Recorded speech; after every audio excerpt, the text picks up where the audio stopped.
Welcome to the Leaders and Legends radio show and podcast. I'm your host, Steve Rao, and today we are with one of the greatest leaders in North Carolina history, my friend, my adopted uncle, Rufus Edmisten. Before we begin, Rufus, it's an honor to have you in the studio. Rufus served as the former Attorney General of North Carolina, former Secretary of State, Democratic nominee of governor in 1984. Before all of that, he was a young lawyer in Washington, working for the late Senator Sam Ervin, and worked on the Watergate scandal, and today also is the chairman of Super Kids, the founder of a nonprofit doing wonderful things, and also an author of a book called That's Rufus. Got the book right here, actually. You can see right here the book, That's Rufus. Tell us, Rufus, thank you for being here. Oh, I'm glad to be with you, Steve. You're a longtime friend, and I know your family and your host of friends throughout the state of North Carolina. You've rendered a great public service yourself. And you said I'm a legend. I might be a legend in my own mind, only. No. But let me note that today is a very special day for me, because 53 years ago was the date that the Watergate break-in occurred on June the 17th, 1972, and that set off a realization that we were going to have a constitutional crisis. So I just want to note that in the beginning of the program. I know later on you want to talk about Watergate, so yes, wanted absolutely. to note that. Well, that's important to know. Well, let's start at the beginning. We've got a little bit more time today than normal. I'm wearing my I Love Rufus shirt, which is great. We got that at Super Kids. We're going to talk about the end. But tell us a little bit about, before all of us began, before the spotlight, before you being a legend, tell us a little bit about where Rufus Edmisten came from. I came up in a little town called Boone in western North Carolina. I lived on a farm out on the outskirts of town. It was a farm. I milked cows at 5:30 in the morning, something that I always dreaded. And my father was a wildlife protector, and I had 4 brothers and 1 sister, so we had plenty of help on the farm. And the farm taught me a lot of things about how life is, that you have life and you have death. And you try to take care of your animals, and you have, if you have animals, don't neglect them. You got to take care of your crops. And a lot of times we would never know what was going to happen to our crops, because that's what farmers face today. And so I have empathy for those who work with the soil, because you never know what's going to happen, whether you'll have a good crop or not. So growing up was fun. I was a football player. I didn't do very well in basketball, Steve. I have a little confession to make. I fouled out one night in 5 minutes, a foul a minute. And my brother Joe said, "You need to change your sports." And so we tried wrestling. Well, I took wrestling and did make the state champion at weight 154. Now, I'm a little bit beyond 154 today, Steve, but I was a state champion, very proud of that. And football, I'm taking too long, but I want to tell you about, we went to play Beaver Creek one time. That's over in Ashe County, about 30 miles away. And we're in the football game, and I recovered a fumble. Well, I ran the wrong way. I ran the wrong way on the fumble. And there was this loud roar from the audience, "Wrong way, Rufus, wrong way." Well, I turned around and ran back and got to where I picked up the ball the first time. And you can imagine what a ride that was back to Boone on that school activity bus. Wrong way, Rufus. Wrong way, Rufus.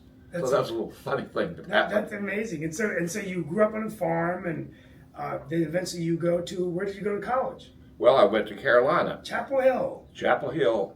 I always wanted to, I first, Steve, wanted to go to NC State and become a veterinarian, because I'd grown up around animals. And something happened. I went over to Chapel Hill and saw the life over there, and then got nominated for a Moorhead Scholarship, and went to the finals. I didn't get a Moorhead Scholarship because I was not really qualified to be accepted at Carolina, because I hadn't taken a foreign language. Right. So I had to go to summer school to take a foreign language, but I was a runner-up in the Moorhead and got a little stipend, and I always treasure my Chapel Hill days. Yeah, and then you I've heard you tell a story of, like, why are we the Tar Heel State? Why are we called Tar Heels? We're called Tar Heels because during the Civil War, the North Carolinians they claimed they had tar on their feet and they couldn't be moved because we were a great tar producing state. And they said in the Civil War you couldn't move the Tar Heels because they had so much tar on their feet that they stuck to the ground and were courageous. Wow. Yeah. It's amazing. You went to Carolina, and then you went to D.C. And so we talked a little bit about, probably going to bring you back on a whole show on Watergate, but talk to us a little bit about your relationship with the late Senator Sam Ervin and how you got involved with Watergate. Well, first of all, I always loved Senator Ervin. When I was a boy growing up, he would come by Watergate County and give a speech, and I loved his oratory. And I was always say to him, Senator, someday I want to work for you. And lo and behold, when I graduated from Carolina, I went to Washington, D.C. without a job. And there was no opening in Senator Ervin's office at that time, so I taught the 3rd grade for 1 year. Wow. And I've often joked about I taught 2 times, my first and my last. But it was a wonderful experience I had teaching 3rd graders. And I was going to law school at nighttime. Then a call came from Senator Ervin's office saying, we have an opening over here on the Subcommittee on Constitutional Rights. Would you be interested in coming? And I said, well, that's like asking a squirrel if they like nuts. And I said, oh my goodness, yes. And I asked the senator, I said, can I continue to go to law school at night at the time? He said, of course, because I'm a long-time lawyer, as you know, and I'm glad you're going to law school. So I got my legal degree from George Washington University Law School. And as the time went on, I became the counsel to the Constitutional Rights Subcommittee, and then an opening came up to another committee that Senator Ervin had, which was named the Subcommittee on Separation of Powers, right, which is a big thing today and has been forever during Watergate and today's times. And then came along something called Watergate. And in the beginning, I remember the Washington Post said, oh, just a little break-in, nothing occurred, nobody paid any attention to it. Well, as it evolved, Woodward and Bernstein, a very famous pair of the Washington Post, started writing articles about it. And the Senate leader decided that the Senate should have a Watergate committee, and Senator Mike Mansfield of Montana was the majority leader at that time. He picked Senator Ervin to head the committee because he wanted somebody who was not running for president. He wanted somebody who was articulate and somebody who was a lawyer. And quite often I've thought, what a great choice Senator Mansfield made. And he also chose Senator Baker of Tennessee.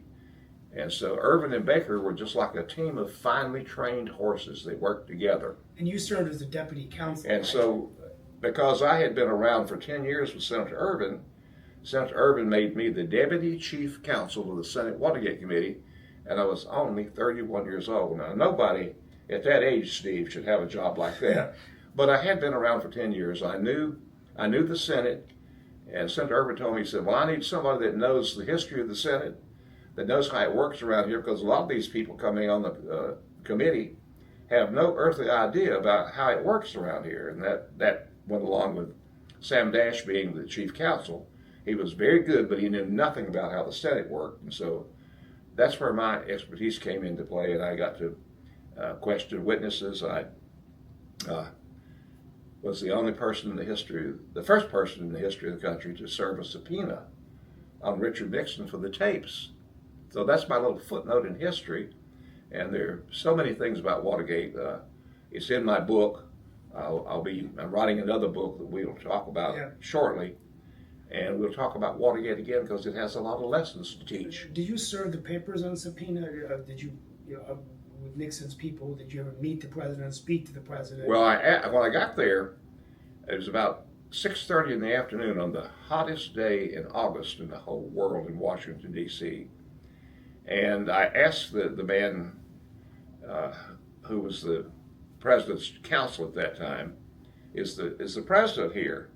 And he said, no, you just missed him. And so I didn't personally serve it on him, but I served it on his counsel named Leonard Garment and Professor Charles Allen Wright. And I did a little tricky thing, Steve, at that time. If some of your audience remember watching Watergate, and you got to be a certain age to do that, Ervin used a little pocket Constitution quite a bit.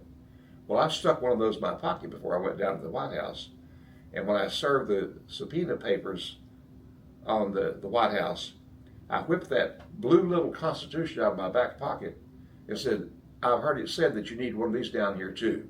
So that was my little country boy. Well, it's an joy. amazing time that you had a part of that, and I know we're going to be bringing you back to talk about that. But you believe the separation of powers still holds today, what we learned from Watergate? Oh, it is crucial. The founding fathers were very ingenious. They founded the government on 3 separate branches of the government, each to check on the other. Now, in Watergate, it was tested. Nixon seemed to want to aggrandize his own power in the executive branch. We have threats all the time. All presidents want more power than they should have, and we have a great problem of separation of powers today. And the reason the founding fathers set up the separation of powers because they wanted for not any one particular branch to become ever powerful and corrode the others.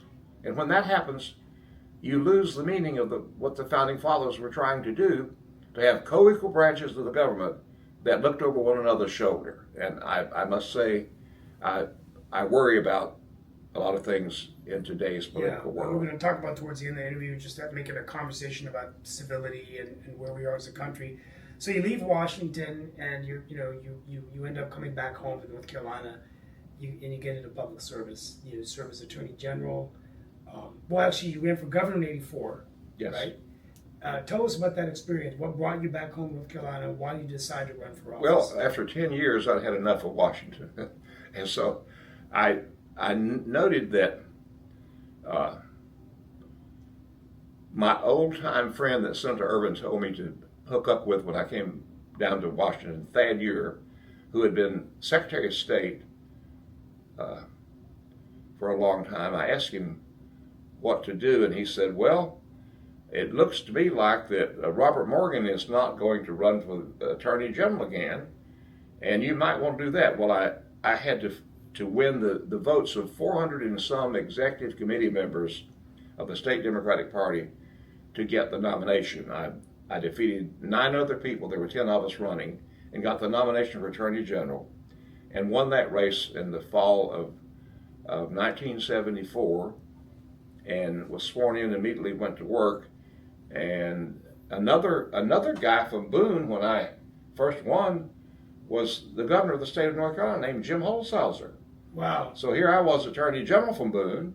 Jim Holshouser was governor from Boone. So you were Attorney General before you became governor, right? Oh, yes. Okay. The first office I had was Attorney General. Okay, and then that's fantastic. So then we're going to talk about these governors you knew. Yeah, and then in 1984, the office of governor came open when Jim Hunt had won twice, and then I battled 10 other people, had to go through 2 primaries. Back then, you had to win a majority or you had to have a second primary. And those things are deadly, and it was bad timing, Steve. Yeah. And I lost to a very good man named Jim Martin. I can't say enough good things about him, and that's hard to do when you get whipped by somebody. Yeah.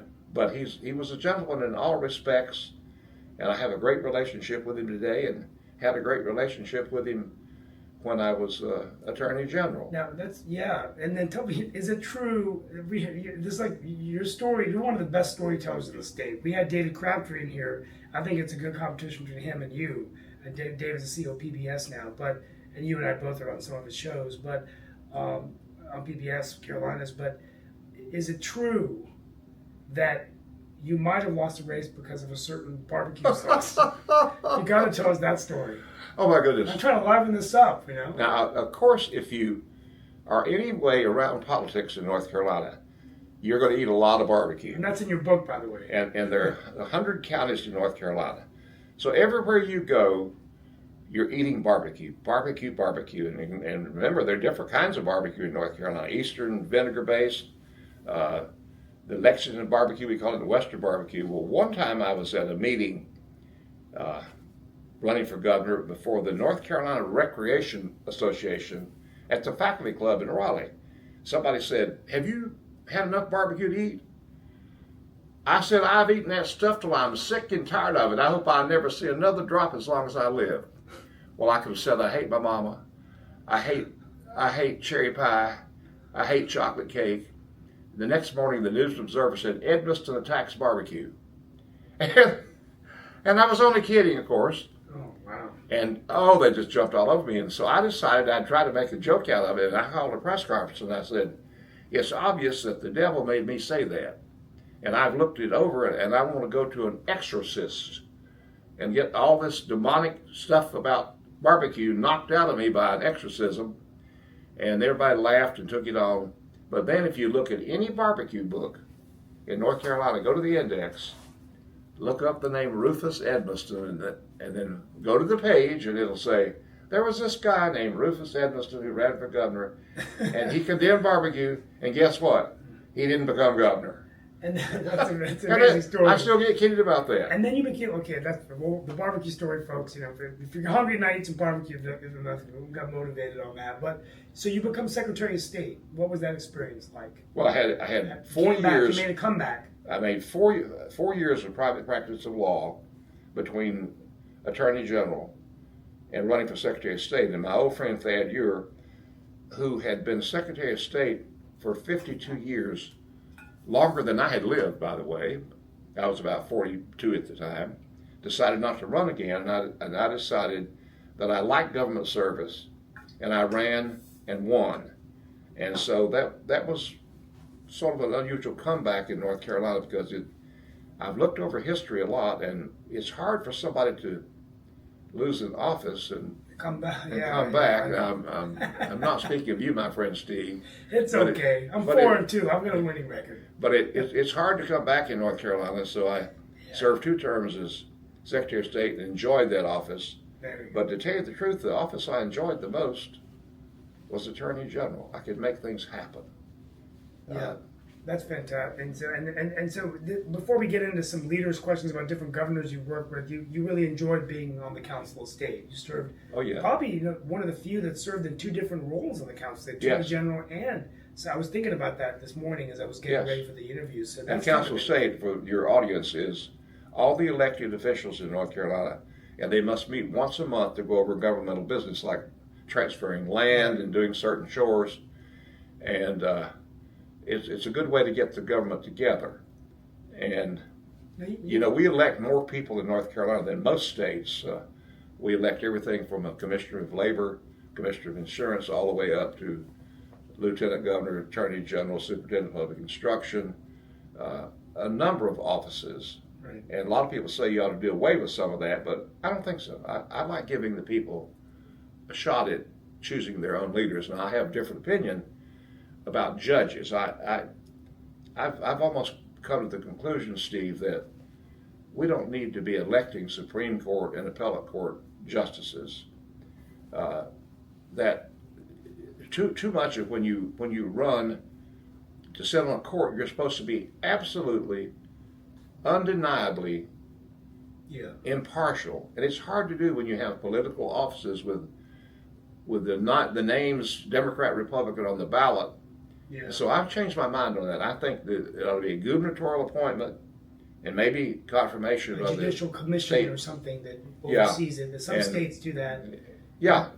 Commission. These women talk about the U.S. Supreme Court. Do you want these life appointments? Maybe you have something. And then I think that's one of the few mistakes the founding fathers made was giving judges lifetime appointments. No person, Steve, in my opinion, should have a lifetime appointment to a public office. And back in those days, they didn't live much over 60 years old, so I guess they thought they'd all die off very quickly. Well, we're going to talk about the courts in a little while when we talk about civility and divisiveness of politics. But let's talk real quickly about, I thought this could be a good opportunity, as I was of talking about different leaders you've worked with and what you've learned from them. And you worked for Sam Ervin, but you also knew a lot of governors. Oh, yes. Let's start with Jim Hunt, the late Jim Hunt. Nobody could find a better governor than Jim Hunt. As I mentioned, when I first was Attorney General in '74, Governor Jim Martin was the governor and was a nice enough fellow and knew his family in Boone. And then came Jim Hunt. Jim Hunt grew up on a farm like I did. He was a tireless worker, and the thing I admired the most about Jim Hunt was that he would not let go of something if he thought it was good for the state of North Carolina. And he would almost get up in your face and say, I want this done. And we didn't have the Attorney General and the governor have to get along pretty well. There was only one time I had to give a ruling he didn't like, and he said, I understand. There was another time when I was Secretary of State, we had a difference opinion about who should be the U.S. Marshal. I thought my brother Baker should be the U.S. Marshal, and Jim Hunt wanted somebody else, and President Clinton took my side on it. And it took Governor Hunt a couple of weeks to get over that, but he saw me in the Capitol where he had an office and said, Rufus, your brother Baker was the best qualified. I want to admit that, and I always admired him for that.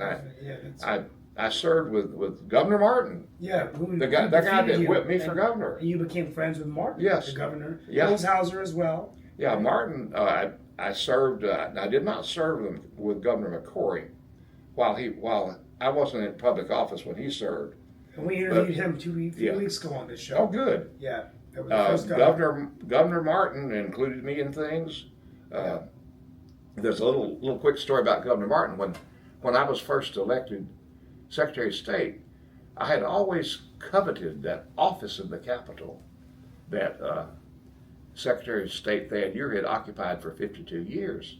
And I got elected, and one day I got a call from Governor Martin. He said, I'm going to have to take that office. I said, what? What do you mean take that office? He said, I've got to have my Lieutenant Governor, Jim, oh goodness gracious, the name will come in a minute. Got to have him over here so I can protect him from those Democrats in the legislature. And I was just heartbroken that I didn't get to go to the Capitol. So I decided, okay, let's have some fun with it. So I called a press conference, and I said, Governor Martin has made me like Moses of old, wandering in the desert for 40 years without a home. I'm going to see if my friends will give me 2 double wides and move them onto the Capitol grounds and have an office there for the Secretary of State. Oh, Governor Martin called me and said, okay, Rufus, cut it out. He said, come on, even some of my friends are taking your side. Come over here and I'll give you an office. Oh. And so you knew all these governors. I mean, they all had different styles. You also knew, you knew McCrory.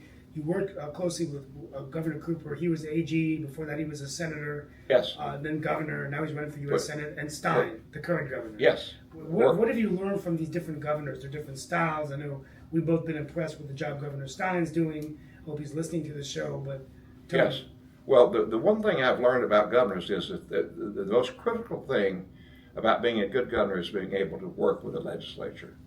And now Jim Hunt always had a majority of Democrats, but he still had to work with them because you got to remember that you have 120 egos in the House and 50 egos in the Senate. And even if you've got your own party in there, you have to learn how to work very closely with the legislature. Governor McCrory had difficulty with that. Jim Hunt was a master at that.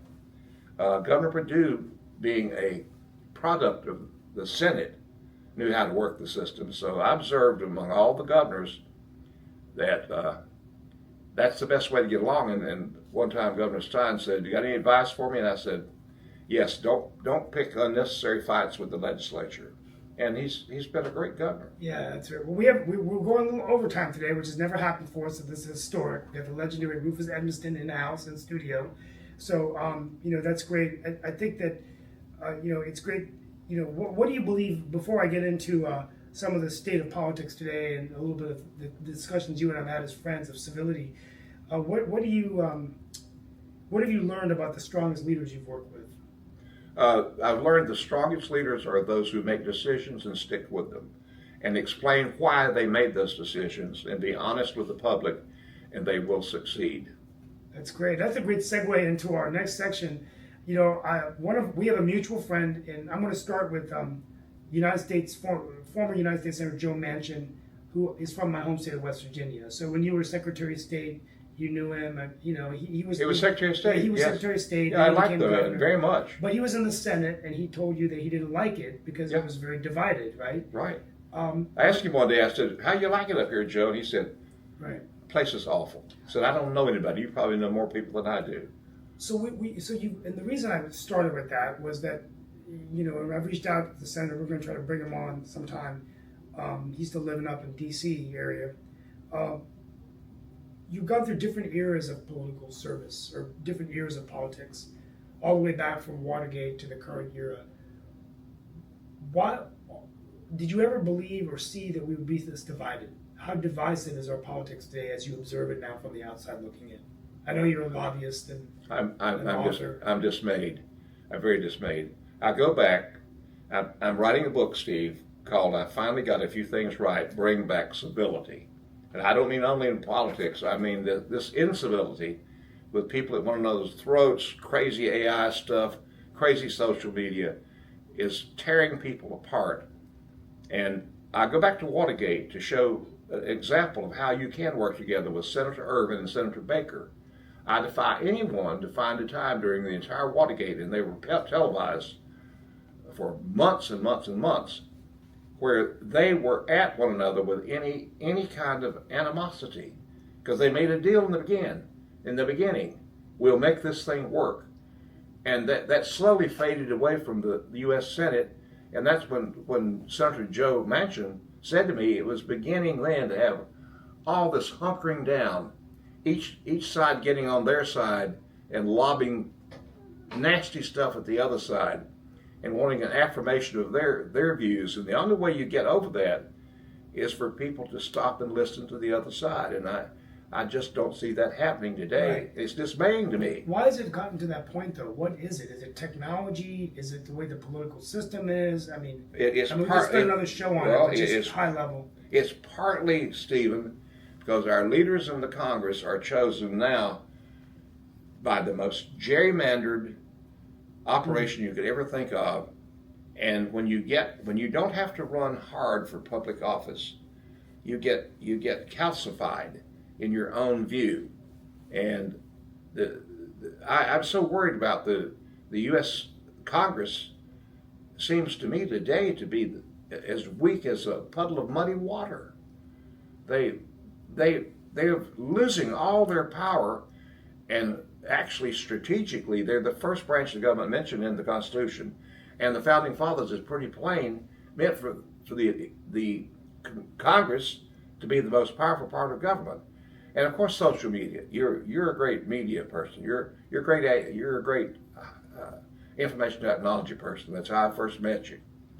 But I just think that the social media today, where you don't see someone's face, you don't see how you hurt them.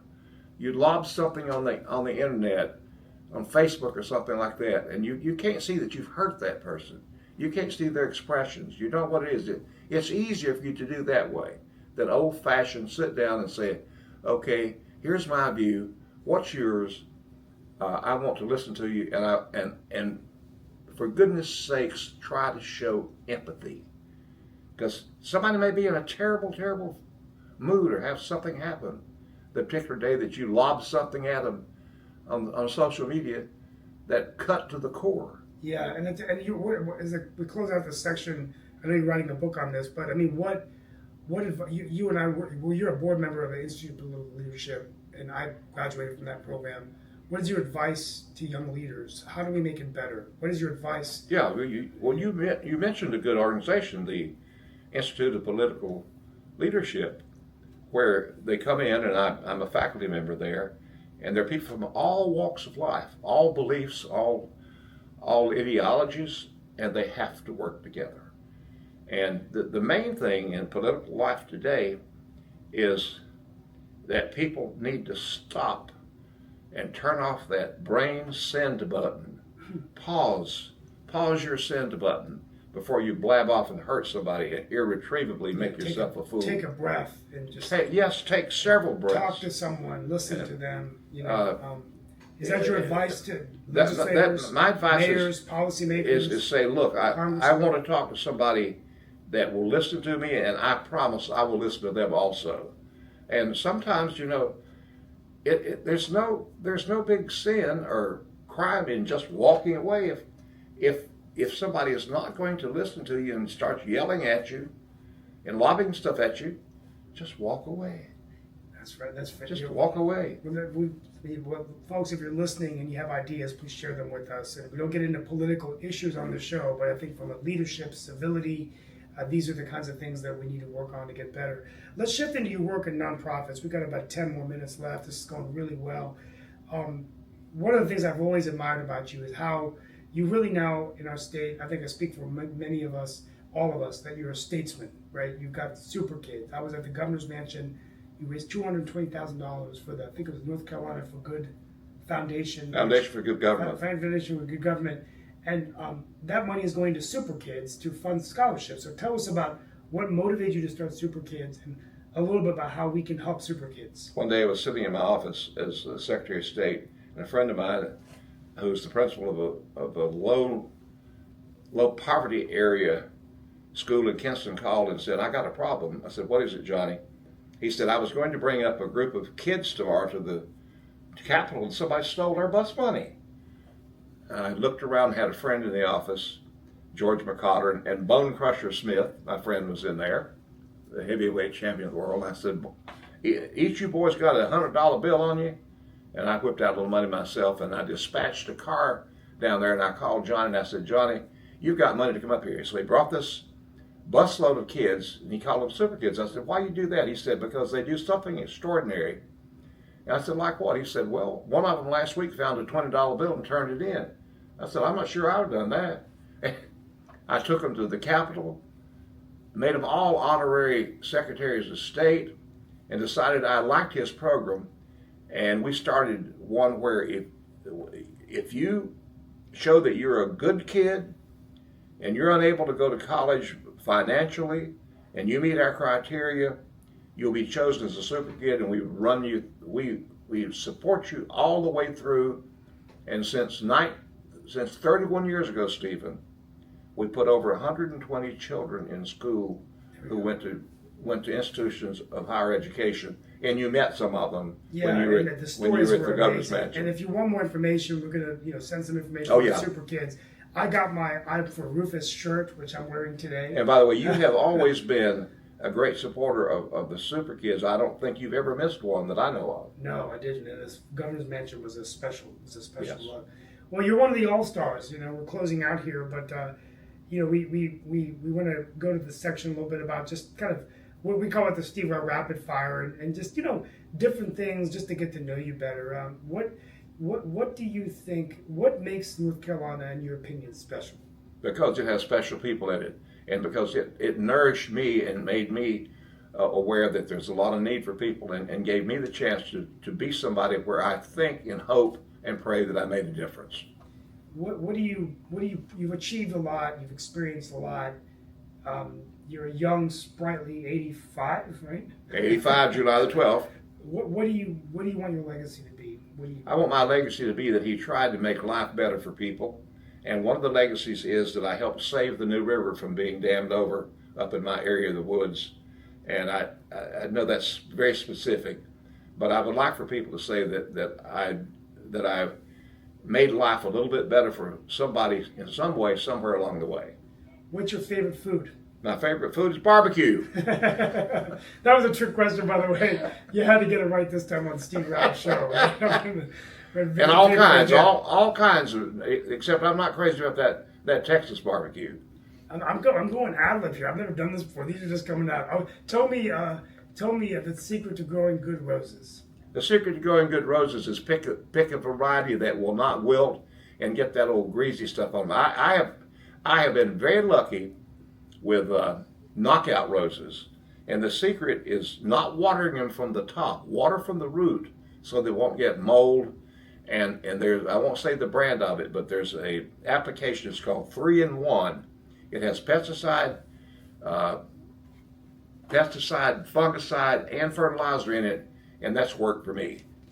That's great. And also, is it true that horse manure can also grow roses? Absolutely, that's what my mama said. That's what your mom told you. My I mama heard said. that. I was like, what? Yeah, oh, absolutely. See, I'm giving some things that people would normally not hear. Well, she So was they're gonna the remember this. flower lady for the Three Forks Baptist Church, and she grew wonderful gladolias and wonderful roses, and she said use horse manure. What's your favorite place to visit in North Carolina? Favorite place to visit? Or one of your favorite places?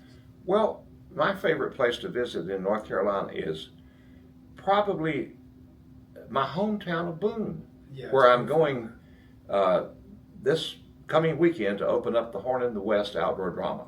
And your gardening is one of your hobbies, right? Oh yes, and have the gardening show, The Weekend Gardener, hosted by Mike Rayleigh on WPTF, 680 AM on Saturday morning, 8 o'clock to 11. I've been doing that for 23 years. That's fantastic. I mean, and I guess my last question is, I mean, what do we're now looking ahead to the future of North Carolina. What are we got Governor Stein doing a great job. We don't know what's going to happen with these races in the midterms, but where do you think the greatest opportunities are for us to continue to bring in business, to be a place that's growing? Well, the greatest opportunity is that we are set to be for the future. Ideologically, put that aside for the moment. We have the Research Triangle Park that when I was first here was a mere dream. And look at it now. We have all the structure to be a great state as long as we don't lose the taste of North Carolina and keep ourselves from becoming a congested, polluted state is a trust that we have to have, and I hope and pray that it will continue that way for the future of North Carolina. Well, we could go on. This is the first time I've interviewed someone where I feel like I could go another 2 or 3 hours, but we're going to stop. And I want to just thank you for being with Radio Nyra. And, you have been a leader that has shown tremendous civility and integrity, and you really served all the people of North Carolina. And I do believe you're one of the best storytellers, along with David Crabtree. So we want to thank you for coming on Radio Nyra. It's a historic interview. As we celebrate America 250, we also want to celebrate what great things immigrants have done. I just saw Hamilton, and immigrants do get the job done. Oh, absolutely. Ravi Chirikuri, the founder of the station, he's building world-class programming along with his team. You have a wonderful station here, my friend. We're just grateful for that, and I think we have a lot to be grateful for as we celebrate America's birthday. Well, Steve, I got to say, you have formed the questions that are worthy of 60 Minutes. Well, maybe one day, you'll never know. You turn on the TV, but Ravi and the team, thank you. Rufus, thank you for your friendship. As John Chambers, my friend from San Francisco, always says, friends for life. He always signs on his emails, friends for life, and it always brings you in. So thank you for being my adopted uncle, and thank you for listening to this special edition of Radio Nyra on the Leaders and Legends podcast. Send us an email if you want to join the show, and thank you, everybody, for a wonderful day. Stay cool out there.